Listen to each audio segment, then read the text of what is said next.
So we are going to continue our how we study vector spaces. Linear algebra. So in today's class, what we are going to see how we can have change of change of basis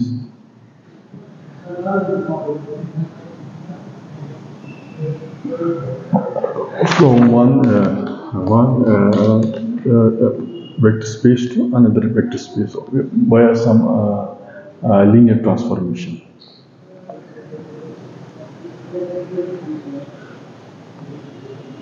It has been more or less, in a sense, we could see how we can translate elements of one vector space vis-a-vis another vector space.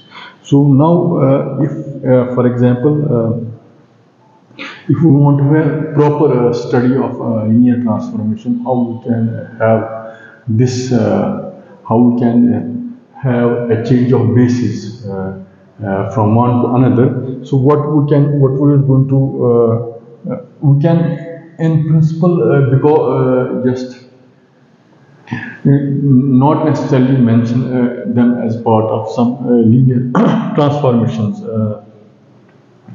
But if you want to define them, if we want to see these things in general sense, so if we assume let V be a n-dimensional vector space, and let this chi or x be, these are the elements of these x1, x2, so on and so forth, and yb, y1, y2, so on and so forth, be two bases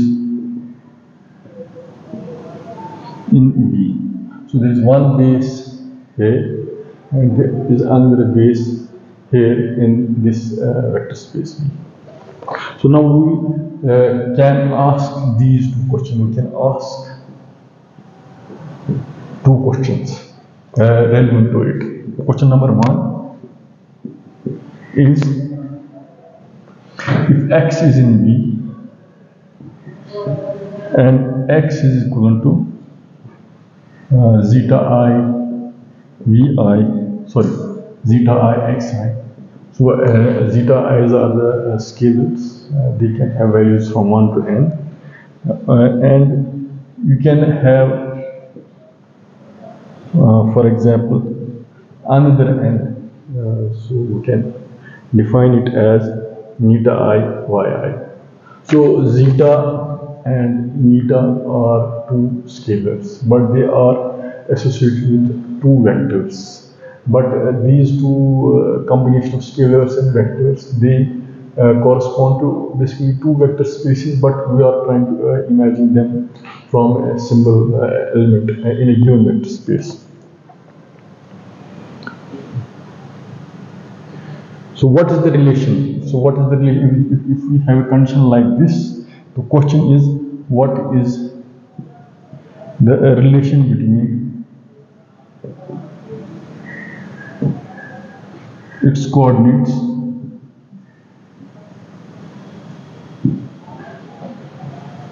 zeta 1, zeta n with respect to chi and its coordinates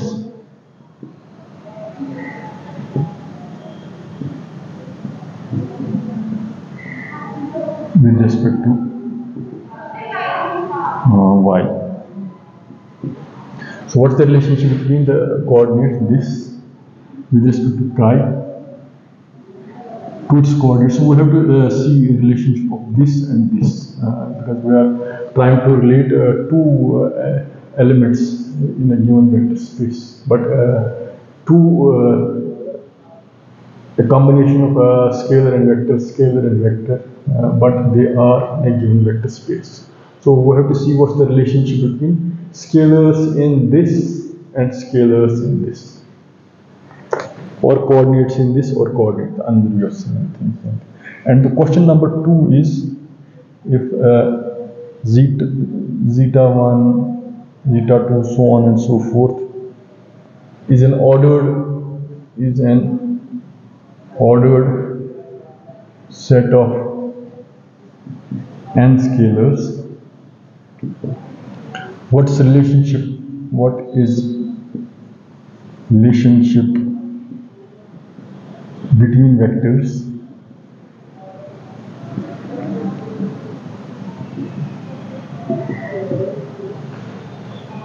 and this?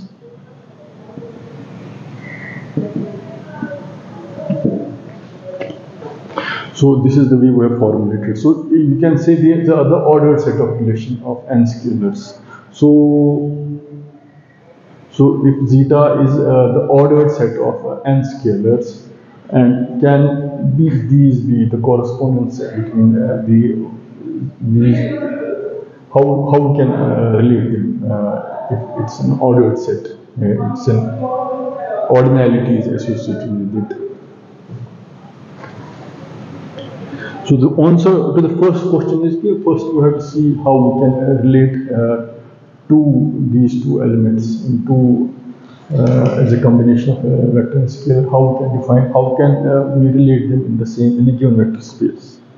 So the answer to the first question is simple. For example, if we want to relate them in terms of our previous study of how we try to represent the elements as products of linear transformations or matrices, or in terms of rows and columns, how we can see the combination, of rows and columns of a given element as a product of a matrix transformation. Symbolically, we can write it as, so we can also write it NYG, we can write it as, so it's a sort of a repeated index, you can also write it as XG, or now, so you can write it as a matrix, so you can write it as eta G alpha I G Xi. So this comes out to be, or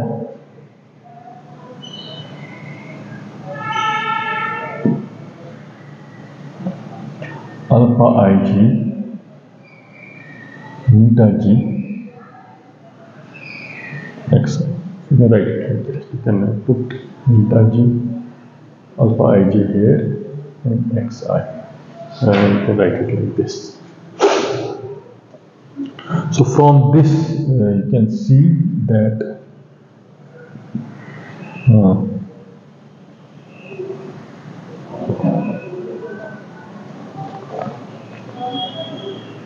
so, but one thing I forgot to say is that, for example, if yj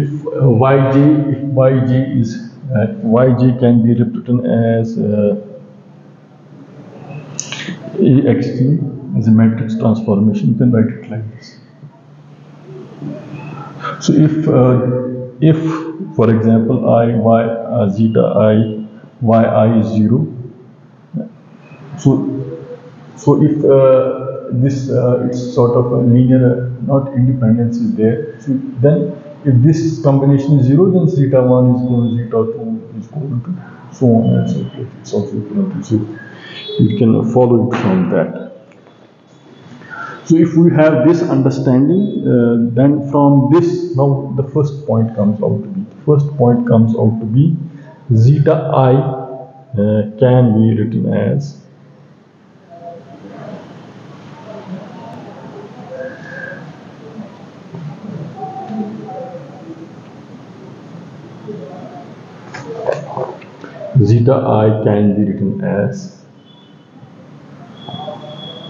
sigma. So from this, so if it's this way, zeta I can be written as alpha ij beta j. So we can say the relationship of two scalars. This scalar zeta I with beta g as a combination of some matrix multiplication, matrix product, which is sort of a linear transformation. So we can relate this element via this element. These two scalars can be related via this matrix by this multiplication alpha ij as this combination of this thing. So we have answered. And the question two can be written as question two can be written as then maybe we'll write it here.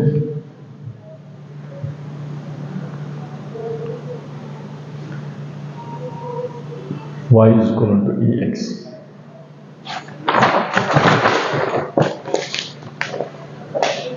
So now we are coming to roughly speaking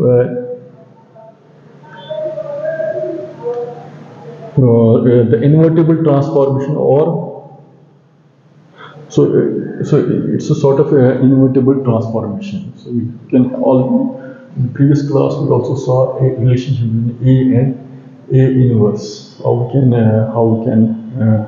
or the A inverse is an identity element. So if how we can relate an element of y with x by some this matrix A. And if it A is more or less a matrix of the form alpha ij, may be considered as a transform. So we can say it's the relationship between two elements has to pass through some transformation of via some matrix the elements.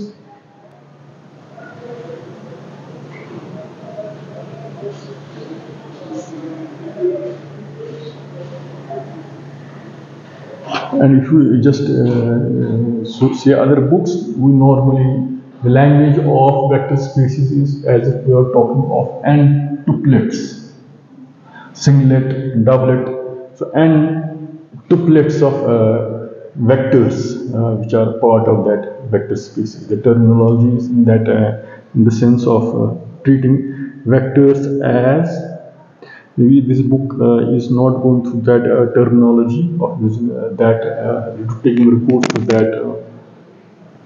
that wording of that thing. But here, the another way of saying the same thing is that if V is a if V is an if V is an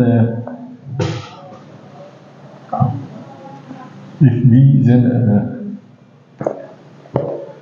if V is an n-dimensional vector space,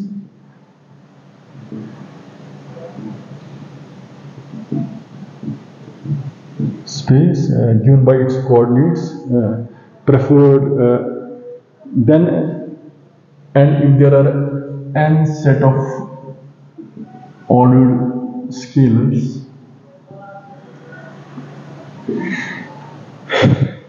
so we can write scalars in terms of column vectors as part of zeta 1, zeta 2, so and so on. So that if you have a matrix, you simply matrix, if you have row elements and there are column elements, the scalars will be simply those rows n cross n. You can see them like that. And if you have some dual space, if we have some dual space and the elements in that dual space x prime can be written as zeta 1 prime, zeta 2 prime, so on, so forth. So if X is a rectangular n matrix, it's rectangular matrix, and X is prime is the column matrix, one by one column matrix. So the product X prime will be zeta 1. So these are the elements, the scalars of this will multiply the scalars of this element in that dual space. Zeta 1 prime, plus zeta 1, zeta 2 prime, so on and so forth, plus zeta n and zeta n prime. Yes, that's fine.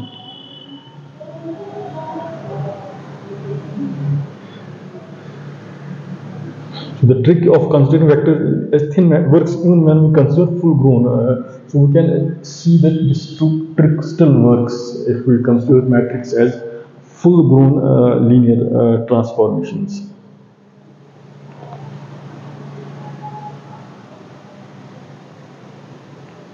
So the matrix product alpha ij can be with column zeta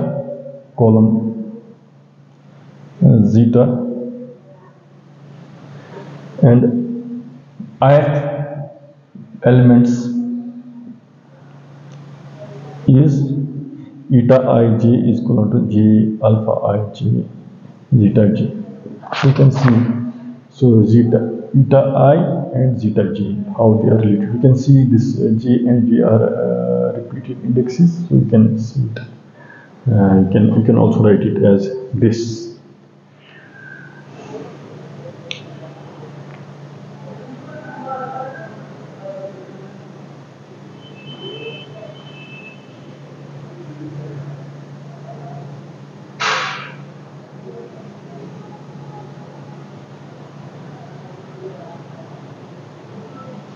So instead of worrying about dual basis and adjoint transformations, which we previously also defined, so we can use, for example, we can write it as the expression as, for example,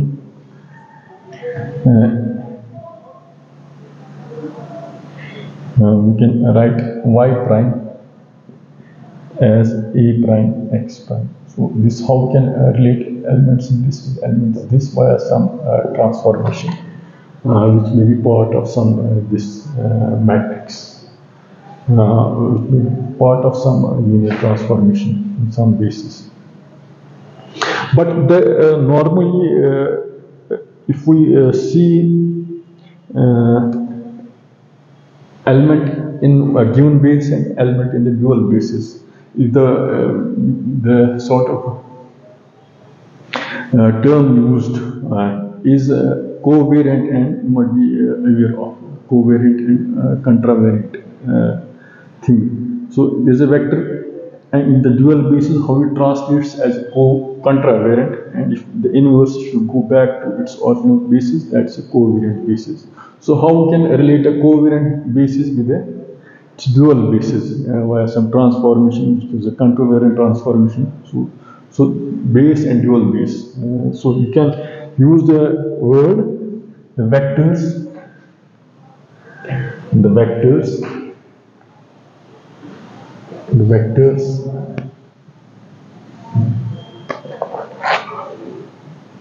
the vectors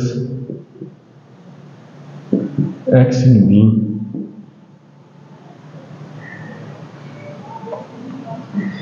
are called covariant, and the vectors x prime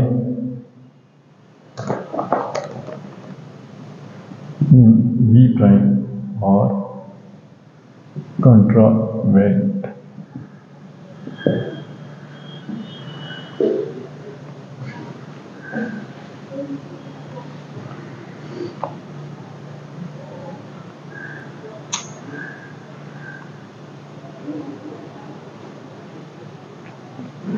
So the thing is that if we change bases in V in accordance with the invertible, so we can say how we can relate a covariant with contravariant and contravariant with the covariant, or how we can relate a basis in its dual basis via some linear transformation or matrix transformation in that sense, and that's represented by these elements.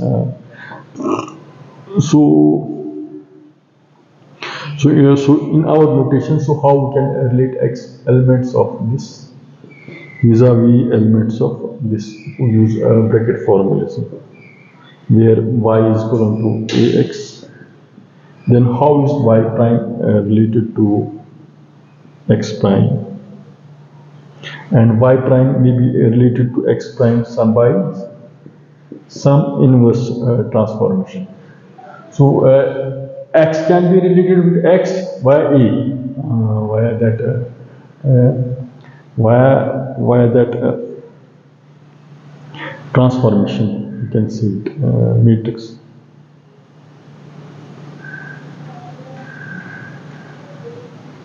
So you have elements of y may be related with elements of x, but elements of y prime. So here you see y is related with a via some this a in some matrix transformation.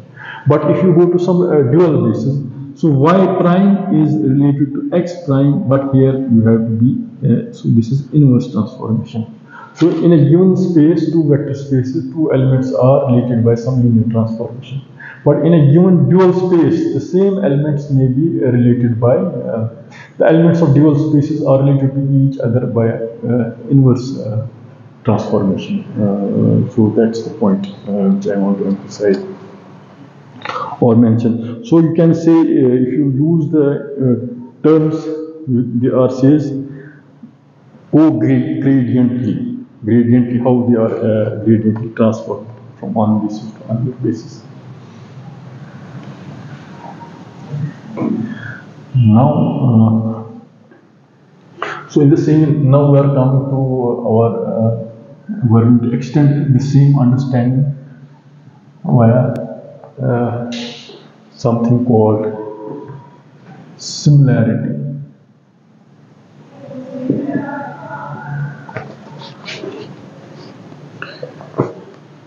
So again, we have formulated two questions and accordingly answered them. Now there are questions 3 and 4. Again, it's the continuation of those questions. So if B is linear transformation on B,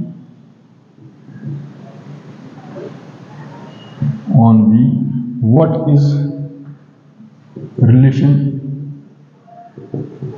between matrix with respect to and its matrix with respect to y. This is question 3. And the question 4 is, if beta ij is a matrix, what is the relationship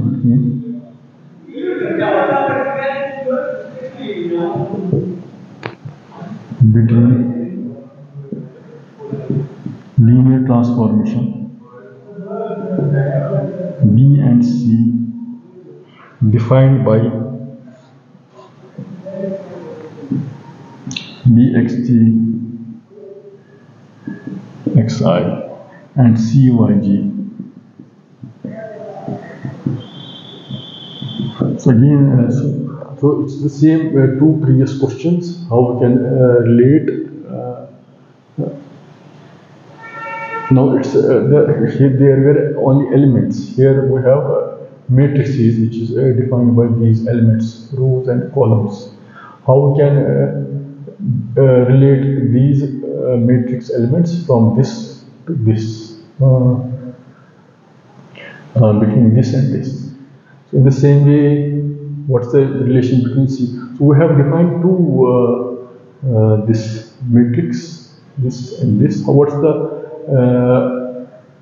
relationship between them? That's the point we're going to see. Again, we're going to. So if we start with B of xj is equal to beta I j xi. So this is so this element, you can say this is a repeated element. So this is B of xj. You can also write it as this via this transformation like this. In the same way, you can write beta. This is xj. Now you can write yj. So in terms of gammas, gamma ig as yi. So it's xj to xi, it's yg to yi, via this transformation and via this transformation.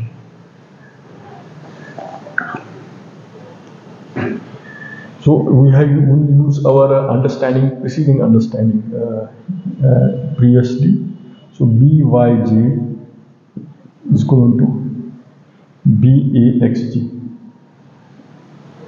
So we can have the elements of yj in terms of elements of xg via some matrix transformation. So we can write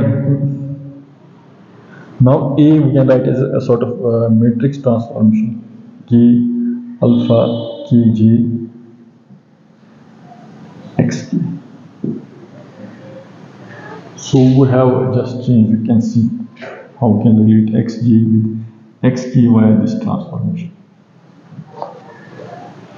So in the same way, we can have k alpha kg beta xk is equal to sigma k alpha kg sigma I beta ik xj. We can write it as sigma k beta ik alpha kg and xi.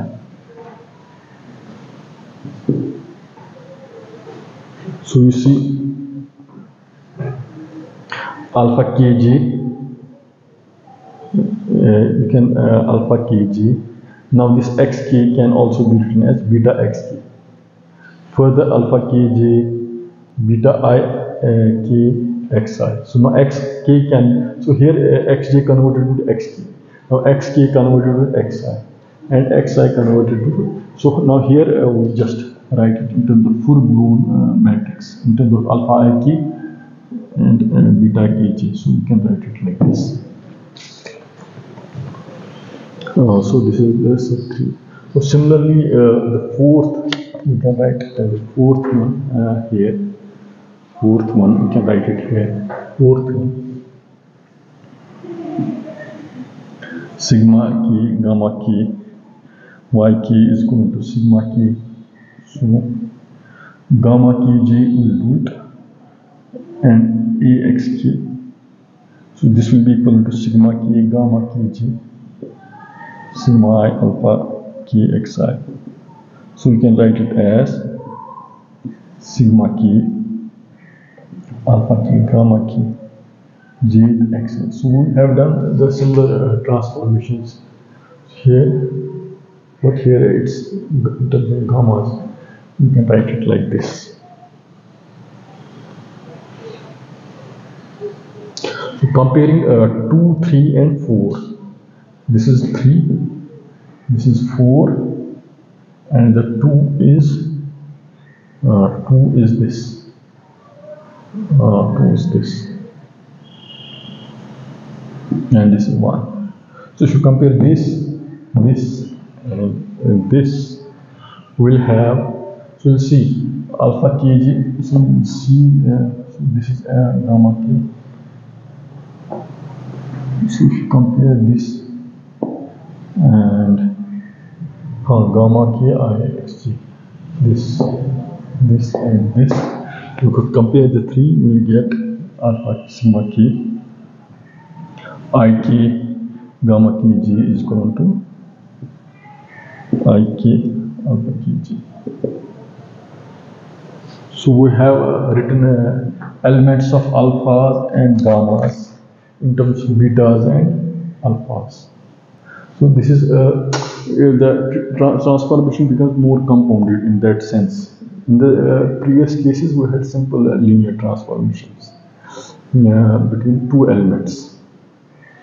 Now maybe the elements may be more, and you can see how the scalars transform between alpha, gamma. If we have now 4 alpha, beta, gamma, and alpha, beta, gamma, and beta, alpha, gamma, beta. So we have more than 2 elements. So if you write alpha AB as A C and B and A. So we have transformation between A and C, transformation between B and A.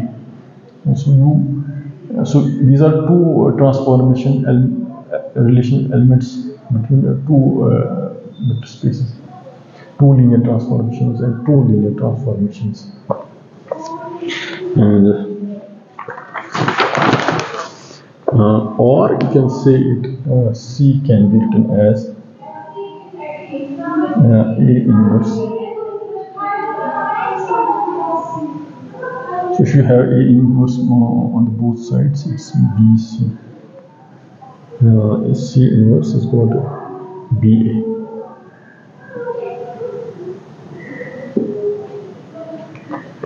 Now the answer to the question 4 is BI is a matrix. What is the relation between B and C? The author says the answer is has some geometric relation character in the sense that CYJ equals C here of EXG. So you will write C elements of C transformation in terms of how it transforms YJ elements with XJ. How the elements in C, the YF elements transform in terms of X of elements. You can write it like this. Say that beta ij yi is equal to beta ij is equal to E times sigma I beta ij xi abx. Or again CAXJ is equal to ABXI. So how xi is related with xg. So here this is a matrix transformation in C, but it's a matrix transformation in AP. And you can say that C can be written as, if you have A, B, A inverse. So the point to mention here is that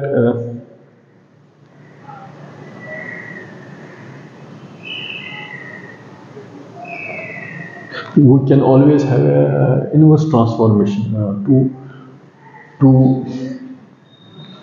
we can always have an inverse transformation such that to find linear transformation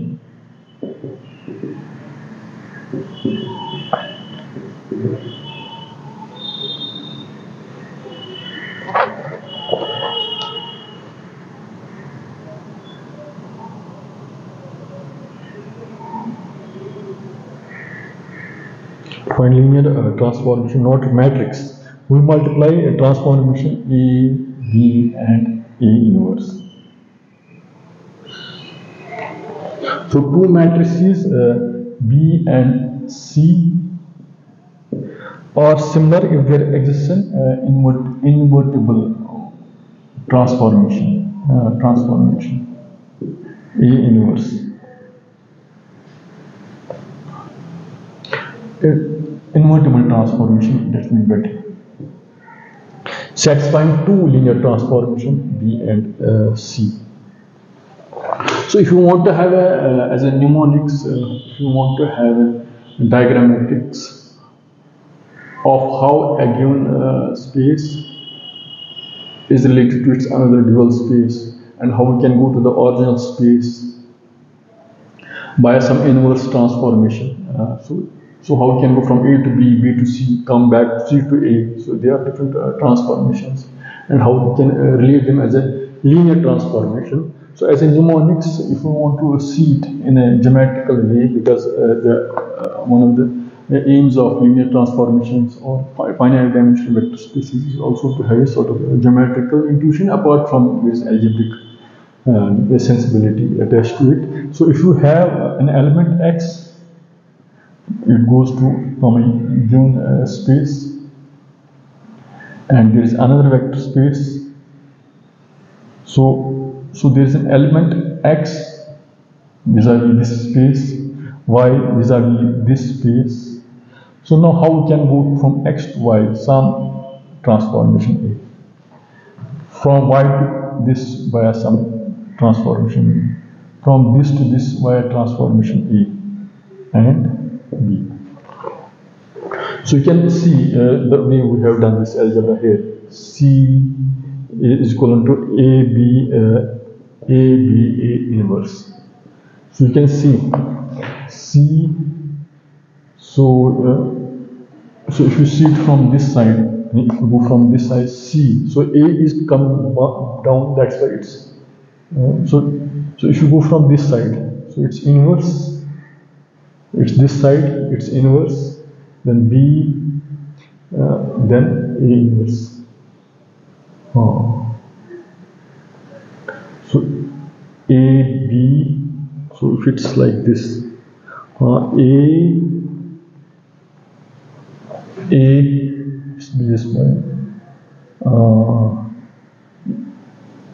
B is this way, and A inverse is opposite way. So that's why. So you have to be conscious of the diagrammatics, how we can impose what we have to first. So elements of x going to y via some transformation, y go to e. So the opposite arrow will be the inverse of it. If you just have an operation from y to x, it will be a inverse. So you can see how we can understand this from this diagram as a sort of numerics.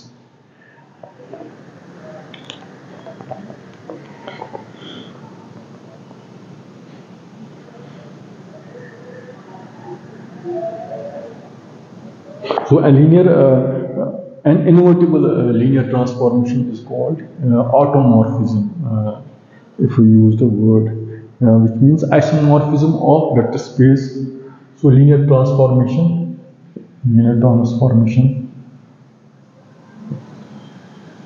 or transformation which is invertible is called automorphism.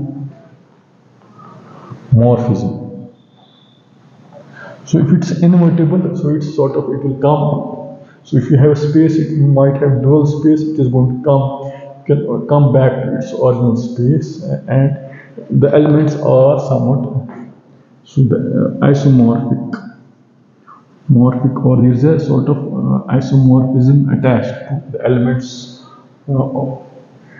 and the elements in the dual space, which are related by this invertible transformation in that sense. So if I will summarize it, today's thing, that if you want to write it, how you want to write an element here. So this is scalar. So if you want to relate elements of one this thing to the other transformation, sigma I, sigma j, then we have to use alpha ij, beta j, xi. So you relate how we can relate the scalars in one, the scalars in the other, via this transformation. That's it. So this concludes our class today.